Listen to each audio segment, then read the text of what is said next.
a living, active space, and not as a monument to gaze upon, but a place where all Barbadians from all walks of life can have a place that they can activate and stimulate culture and the highest quality of Barbadian talent.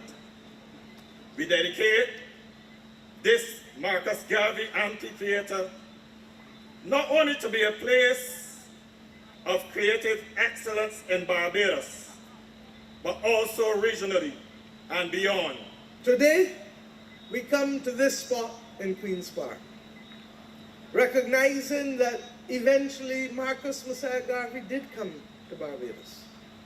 And his contribution to the development of the modern democracy of Barbados cannot be ignored. If only because, and I remind you, and Ambassador Commijon today reminded me of some of the great Barbadians who in fact were Garveyites, including those who, even though not formal Garveyites, effectively were influenced by him. The Right Excellent Errol Walton Barrow often spoke of listening to Garvey as a young teenager.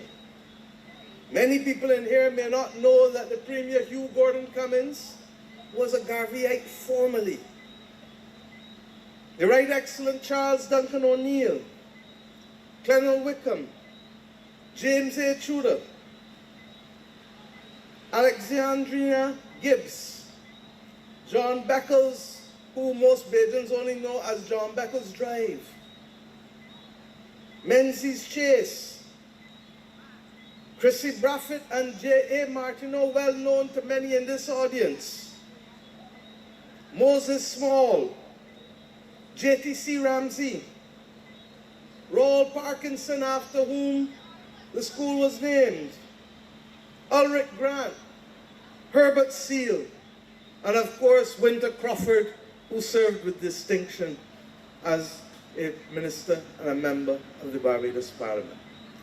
My friends, I mention these names because it is important for our people to understand that the message of Marcus Messiah Garvey resonated throughout the communities of this country and those who helped shape the modern Barbados democratic fabric that we now today give thanks for the basis and foundation of our liberty and indeed our ability to be craftsmen of our faith.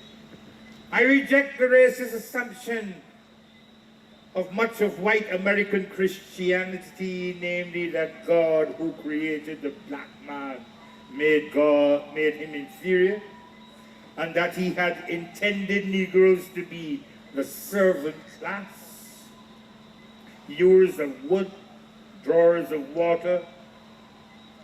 Well, I repudiate that.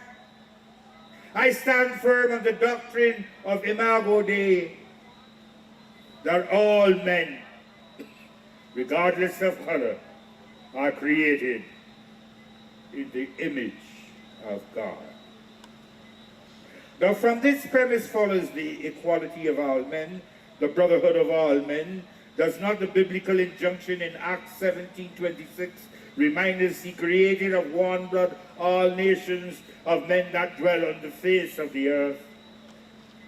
Yet I was most interested in the brotherhood within my race, for it if Negroes created in God's image, and Negroes are black, wow, then God is black.